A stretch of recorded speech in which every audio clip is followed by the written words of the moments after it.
Just going to wait for a few more people to join, give everyone an opportunity to get settled in.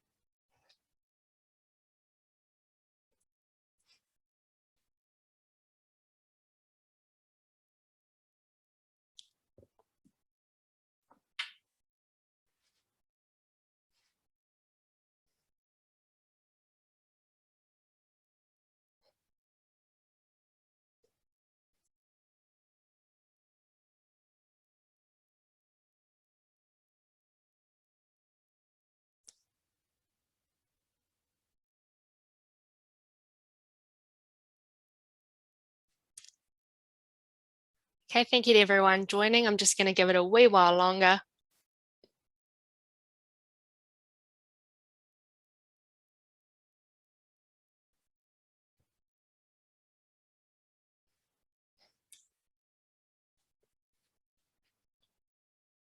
All right, might kick off with introductions, and we'll see who else joins us over the course of the hour. Okay, well, kia ora everyone and welcome. I'm Stacey Miller, the chair of the Auckland Women in Infrastructure Network, and I have the pleasure of introducing our event today in partnership with Link Alliance, the team who are behind delivering the City Rail link here in Auckland. Just a bit of background to the organisation of this event before I hand over to the wonderful team of wahine from Link Alliance. Wynne had been looking for some time now at organising a site visit for our members to the City Rail link, but unfortunately COVID has kept us away and unable to do so for the greater part of 2 years. However, out of lemons comes lemonade, and I just want to take the time to thank the Link Alliance for their innovation on this event, which they have really spearheaded, and for what will be a first, hopefully not a last, for both Link Alliance and Wynne. So please enjoy this unique opportunity and get involved in the Q&A as we undertake this tour around multiple facets of the project, led by the team and those who have been working hard and progressing this key piece of New Zealand infrastructure, alongside some of the greatest constraints and challenges that our local construction sector has seen in recent decades. So without further delay, I would like to introduce Rachel Blundell, the Communications and Engagement Manager on behalf of Link Alliance. Thank you, Rachel. Kia ora, thank you, Stacey. Tēnā koutou, tēnā koutou, tēnā koutou katoa. Welcome to Te Manawa, which is where I'm standing, which is the heart of the Link Alliance.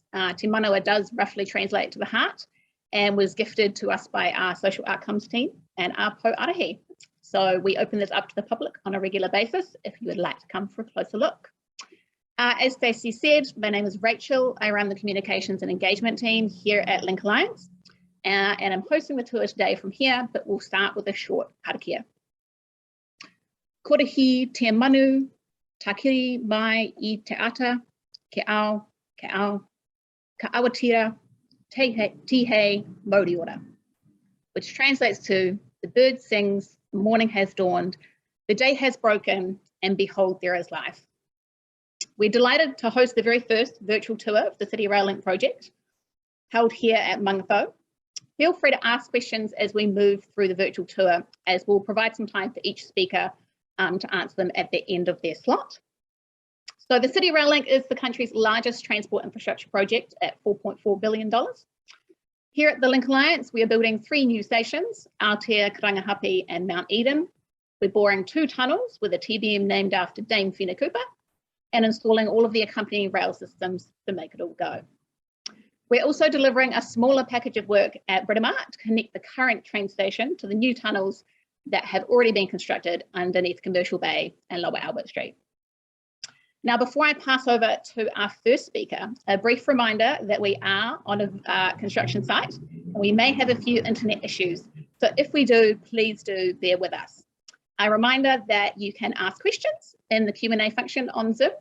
So now I will pass it over to one of our 2,000 people that work on the project, to Victoria, who's joining us from the Western Grade Separation at Mount Eden. Over to you, Victoria. Thanks, Rachel. Hi guys, my name's Victoria and I am the site engineer for the Western Grade Separation, and also I look after the Fenton Street Footbridge that we will be building later this year.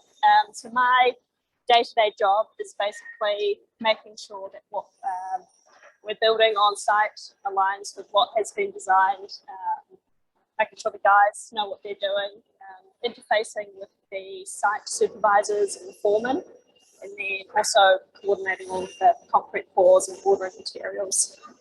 So I tell you a bit about the Western grade separation. So the Western grade separation is where the two tunnel western lines join up with the existing NAL line, or most people know it as the Western line. I'm standing where the new CRL platform will be. So on the left-hand side, we will have the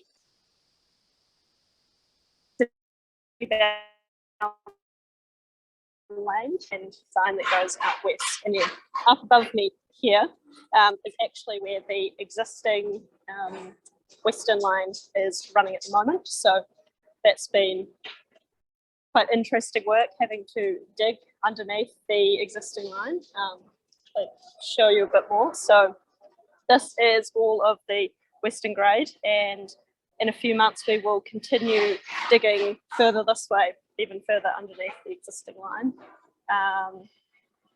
If I show you this way, so this is where one of the new lines will be. We've actually got in the distance, you probably can't see it, but the TBM is sitting just through there, which Chantal will be joining us soon from there. Then what else can I tell you? So the Fenton Street footbridge will actually be up above here. That is one of 3 pedestrian footbridges in Mount Eden. Michaela will be joining you from, I think, Normandy Bridge later. So the Fenton Street footbridge is a steel box girder with concrete deck, which we will be lifting in 2 segments later this year. What else can I tell you? I'll tell you a bit about how we built the Western grade. So we have, first we piled last year and then built the capping beams. And then we lifted in these precast beams, which you can see here. And then lifted in the crossover deck up there. And then at the moment we are building all of the lining walls that line the platform. And then once we do that, continue digging down there for another, I think it's about 100 metres, we keep digging. I think we can probably, if there's any questions. Nothing's come through just yet on the question front, Victoria. So if you guys want to hold your questions to the end, feel free, or you might come up with some more when we have our other speakers come through. So I think we have Lorena next. Kia ora, everybody. Can you hear me? Loud and clear.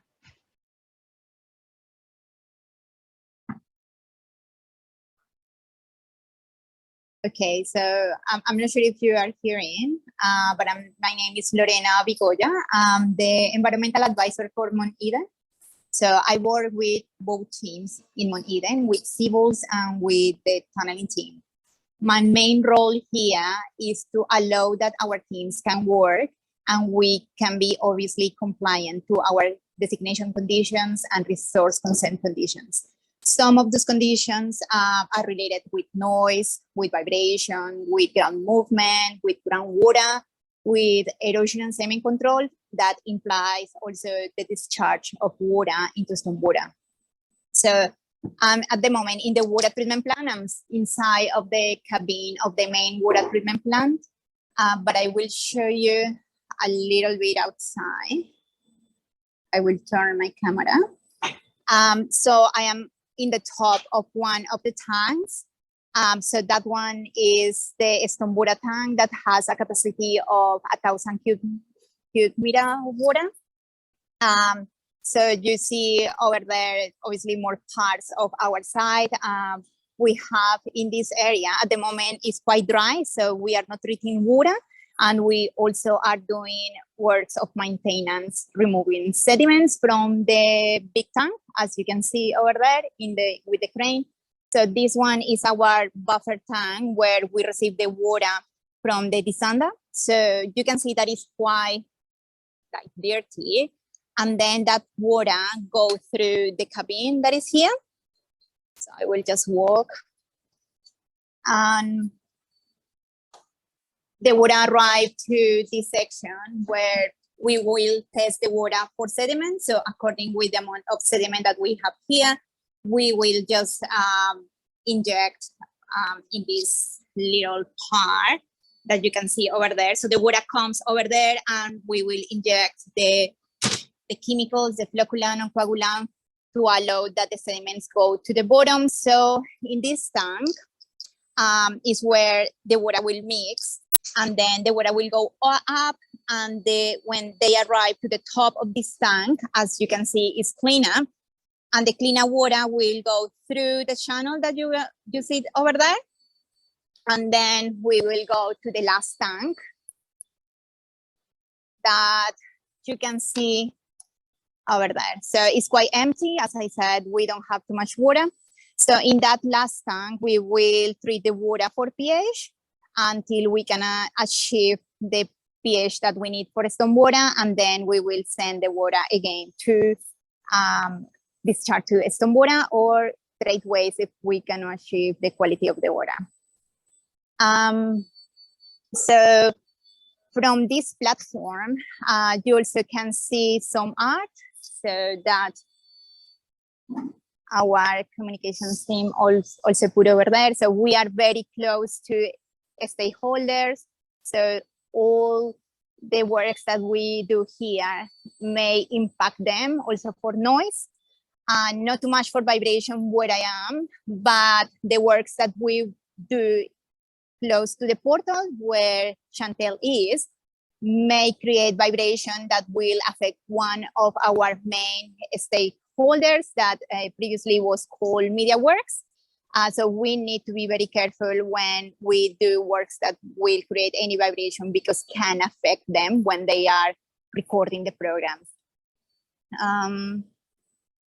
What else can I tell you? I probably you are a little bit lost where I am in respect of Mount Eden. So I print a map that I will show you. Just one moment, please. Oh. Okay, so this is Mount Eden. Okay, so this is the portal. Hello. Oh, it looks like we're having. And you see me? Sorry. Have we still got you, Lorena? Okay, so I cannot see me, but if you can see, so this is the portal. This is we've lost your video, Lorena. Oh, one moment. One moment. Don't panic, please. Ask you to start the view. Okay, yeah. Can you see me now?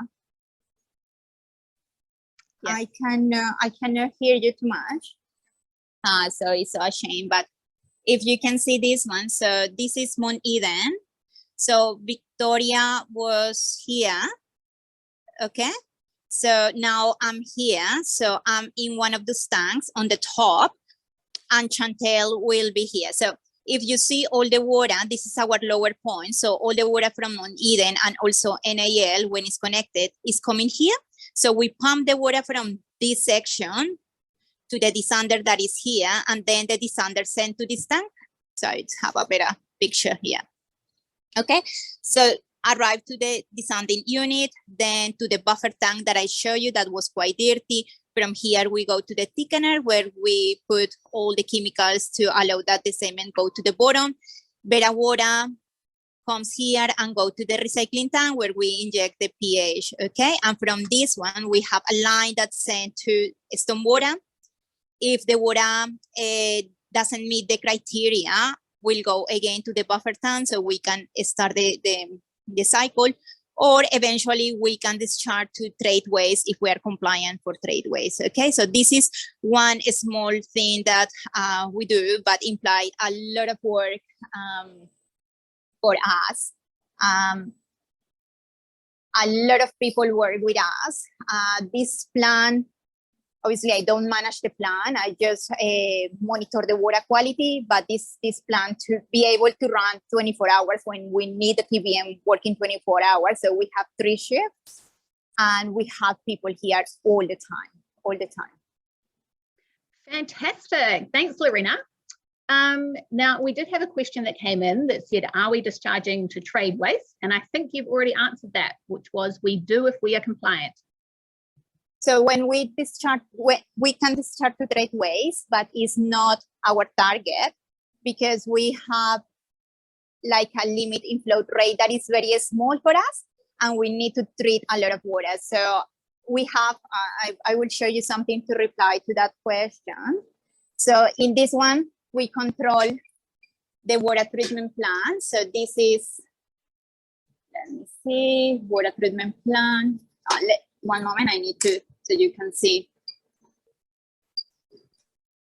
So you will see here the parameters for stormwater and tradeways, okay? And our aim is discharge into stormwater because we don't have limit for flow.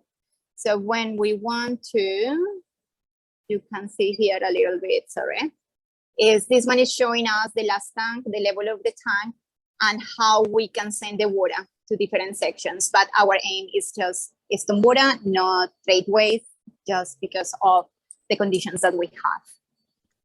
Fantastic. Thanks very much, Lorena. That's a fantastic tour. We had another question come in, and this question is for Victoria. So Christina has asked, what is your biggest challenge on site, Victoria? What's your biggest challenge? My biggest challenge is, I'm hoping you can hear me because I've actually got some piling going on at the moment. Good.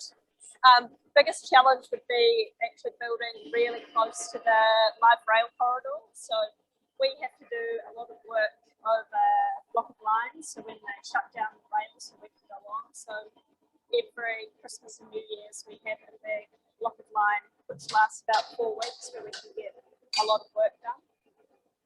So that's probably the biggest challenge. Superb, excellent. Thanks very much, Victoria.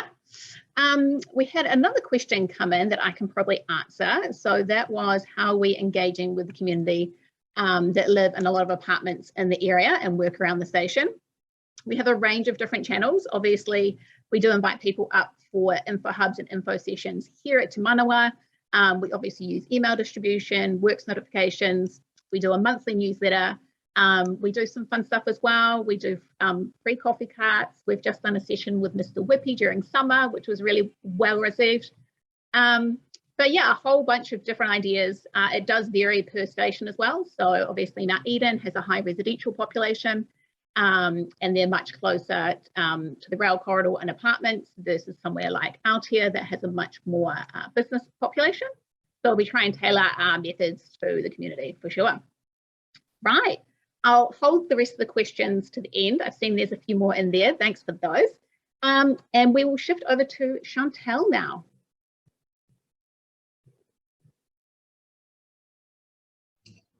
Sorry about that. Hi, I'm Chantel. I'm the Senior Health and Safety Advisor for the TBM tunnels. I basically need to ensure that our teams comply to legal and link alliance requirements so that everybody can return home safely to their families. And I'm currently in the TBM cabin, which is where the pilot sits to drive the TBM. We're located at MC20 cabin. So if you want to have an idea where we are on this specific map, TBM is standing right here, and this is the cabin, and this is actually when we installed the cutter for the assembly of the TBM. We aim to return to boring later this month. What else can I tell you?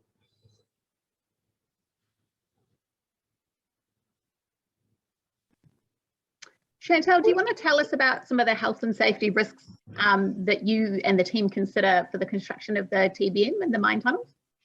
Well, for the mine tunnels, obviously our biggest risk is underground, working in an underground work environment, and means we actually work under the mining and quarrying regulations. That basically just means that we need to carry a self-rescuer on us at all times. We need to, petrol engines are not allowed underground, just things like that. All plant entering the tunnel needs to have a fire suppression system. Basic stuff that's just additional to the normal Health and Safety at Work Act. And then just different interfaces of our different departments and our team. Need to ensure that everybody just communicates and don't obstruct anyone's work or put any other team members in danger or something like that. So how often do your teams do evacuation or rescue drills? How often? We try to do emergency mock drill or training at least once a month to keep our ERT members informed and ready to go should there be a real event. Luckily, we have not had to do anything like that up until now. We've only had our mock emergency drills. To give you guys an idea of a self-rescuer, this little piece of equipment can give you oxygen for about 30 minutes to go to the next safe place. So you at least have 30 minutes of fresh air. Now our workers need to carry this on them at all times when underground. And it only weighs about 2.8 kgs, but that can get a pretty tough if you need to wear it a whole day, especially 12-hour shifts. So that's why we actually reviewed it and we placed them in backpacks, which makes it a bit more comfortable for the team members. But it's an essential piece of equipment that they need to have on them at all times. We have 3 shifts like Lorena said, because the TBM operates 24 hours a day. And how the shifts work is we've got 3 different crews. We work at, each of them work 12-hour shifts on a 7-3-7-4 roster. That basically just means that they work 7 days and then they're off for 3 days and then they work 7 nights and they have 4 days off. And that assists that or ensures that they get enough rest time in between shifts. What else can I tell you guys? I don't think there's much. We're currently busy with commissioning of TBM. That all our mechanical and electrical guys are just checking that the TBM systems and equipment works as they should, so that the Dame Fina Cooper is ready to bore later this month. Excellent. Awesome, Chantal. We've had a question come in from Kirsty, who's asked, how many times have you had to use that self-rescuer, that personal ventilation pack? We have not had to use it. Like I said, we have not had any events where this was necessary. We've only had our mock drill. Excellent. Awesome. Well, thanks, Chantal. That was really interesting. We'll now pass over to Michaela.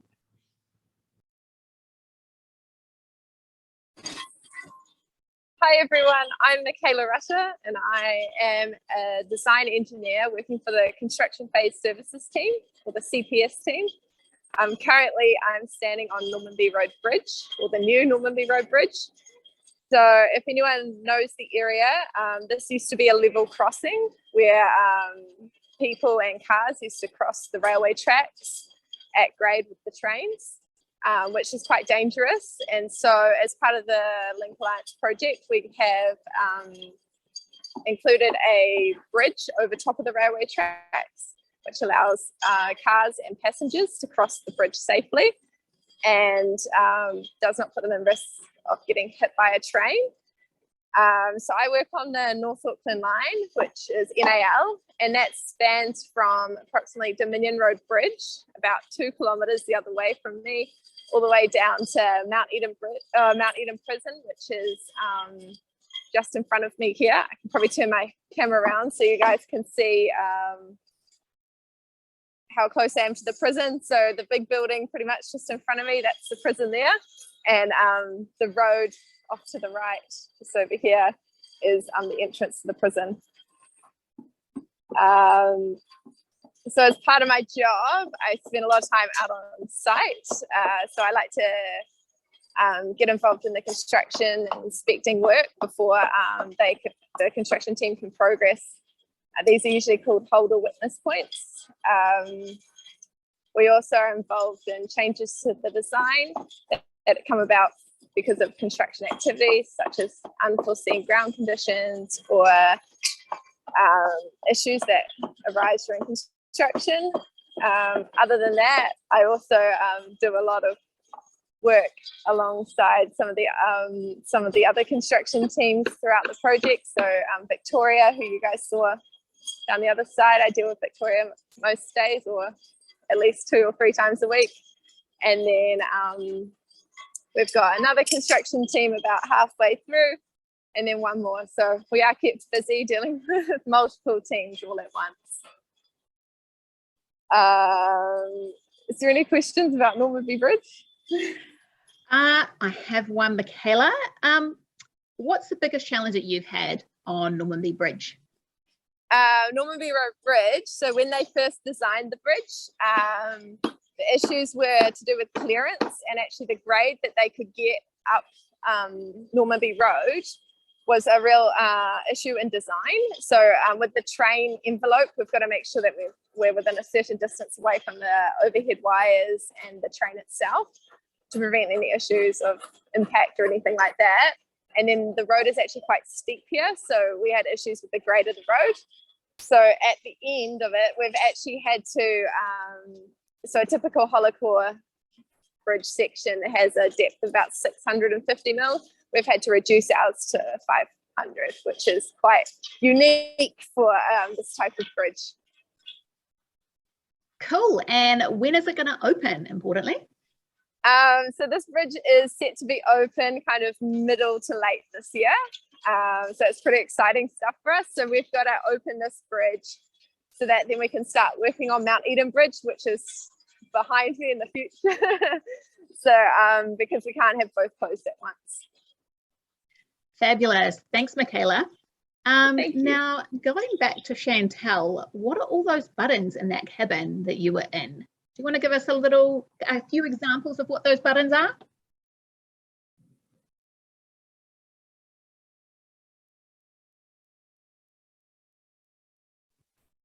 Oh, we might have lost Chantel. I think she's on mute. Sorry. So these are the 2 screens that the pilot uses to actually steer the TBM. This is just our CAD program that guides the TBM. And then the buttons, so it's basically what it says. It's stop and start for the screw conveyor pump, the secondary ventilation, the water high pressure unit. The TBM cannot be started without this key being in. And this is just the emergency shutdown. So if you push this one, you still have the generator. If you have push this one, there's no generator running. Then this is just a few screens of views on the TBM. And then this is the screen that our shift engineers use.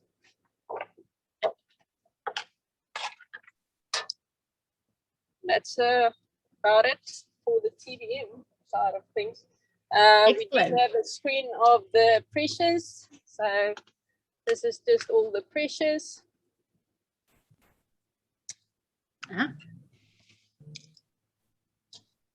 Awesome. Thanks, Chantel. This question is for Victoria. It's kind of a double. So how much concrete has been used to construct that trench and how deep is it? So roughly, I would say there's about be over 10,000 tonnes of concrete that we've used, a lot of concrete. And then, so this trench was about, not even 6 months ago, we were 6 metres above, so you can actually, if I turn this around, you can actually see that. So that is, see my finger, that is ground up there. So that's where we were less than 6 months ago.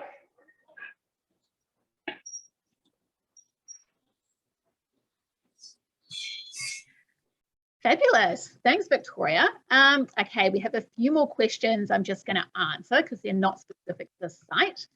How much land around the Mount Eden station will be redeveloped, and who's leading this work, and what might we see built? So Link Alliance is responsible for building the CRL station and some of the urban realm in the local vicinity. Panuku is involved in developing the rest of the precinct, and they are working on master plans and things at the moment. So there'll definitely be more to see in that space, but it's not within the Link Alliance scope for our work.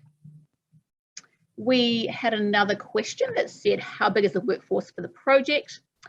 We have topped 2,000 people, particularly at the peak with 2021 and 2022, which we call our heavy civils years.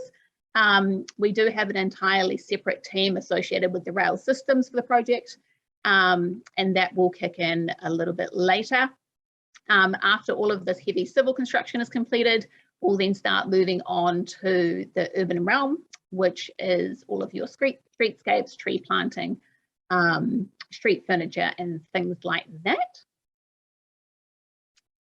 We had another question here. When is it going to open, or when might the Mount Eden station be operational with trains stopping there? So CRL is planned to be completed in late 2024. However, we still need to take into account the impacts of COVID. We did have that the workforce was impacted by COVID, particularly Omicron, and the teams have done an amazing job on site to work through that. And that's especially coming from some of us that work in an office environment. So there should be an update more on the program later this year. All right, let me see, we're getting through a good question list here, guys. If you've got any more, do keep them coming in. Are we planning to accommodate people that may want to ride their e-scooter and or bicycle to the station by building safe sidewalks and cycleways around the station? So we are working to a specification that's being developed between CRL and Auckland Transport.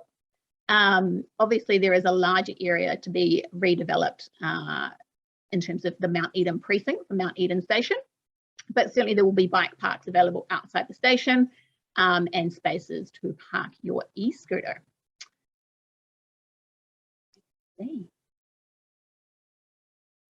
Are we going to have the same trains as the AT ones, or are they special trains that must be procured? I would need to go back and confirm, but as far as I'm aware, we're using the same trains that AT currently does on their network. Yeah, but we can go back and double check. If people want to know more about the design of the stations, because obviously you can see them taking shape here, you can go to the website www.cityraillink.co.nz, and we've got renders and videos up there as well. Okay, folks. If there's not any more questions, I don't think there are. Just having a look here. Michaela, question for you. Are there any unique design elements on the bridge? I know that we've had some mana whenua artists involvement. Yeah, so our bridge barriers for the vehicles that are going across, they'll be their mana whenua design on the front facade of them. I actually can't show you guys a picture because I'm standing on the inside of the bridge and you can only see it from the outside of the bridge. There's also going to be some safety screens put in just behind me where you can see the mesh fence. That'll be replaced with some safety screens to protect the maintenance workers on that'll be working on the big water main that will run along the just behind me on the bridge here. And then on top of the barriers, there is also an anti-climb fence with a mana whenua design on there as well. So there's quite a lot of interesting features to this bridge. Cool, thanks, Michaela. So how does the North Auckland line form underneath the bridge there? Can you give us a little peek? Yeah, so I don't know if you guys can see behind me. Can you see much of that? So just over here we have the current train for the train line for the North Auckland line.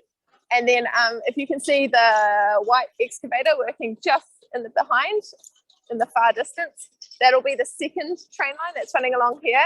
And then we've got the third one where this yellow excavator is just behind me here as well, running all under the bridge. The middle line that's running through there is actually classed as a tunnel at the moment. So it's one of our smaller tunnels on the project, but it's still pretty exciting to be a part of. Fab, thanks, Michaela. We've had another question come in. Have you run into any unforeseen issues that have changed the design thus far? I'm not sure if that's just for the bridge or for the project in general, but obviously we are a very long project and we troubleshoot issues along the way. Particularly when the TBM did its first drive, it went through quite different changing geology, and so the teams adjusted to that on the first drive. And we're looking forward to that information also informing our second drive that starts very soon. Okay, do we have any closing questions? I don't think we do. Right. So I just wanted to give a big thanks to everyone that's presented today. As I say, this is our first virtual tour.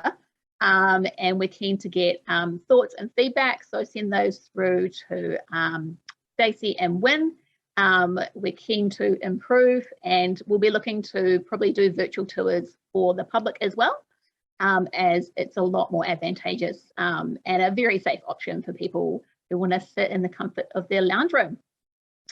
So thank you, ladies, again for sharing your stories on site. So the design of the City Rail Link stations, and Michaela talked about it a little bit with the mana whenua artist there. Our design is based on the story of Ranganui and Papatūānuku. And so I've made this the theme for our closing karakia. E rangi, e papa, e te whānau atua, whakatauhia, tuku, manaakitanga, ki roto, i tēnei, mahi, o mātou. Sky Father and Earth Mother and the family of gods infuse your blessings upon this work.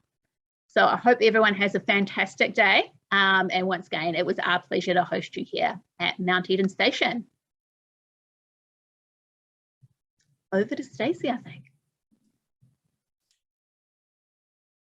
Thanks, Rachel and team. And yeah, if anyone does have any feedback for either, you can send that through to myself or via the Infrastructure New Zealand team as well, who are helping host this event on their Zoom setup. So thank you, everyone, and I hope you enjoyed that. And we look forward to some more great events later in the year when we can maybe perhaps gather in person. We've been holding out for a wee while. Thank you all.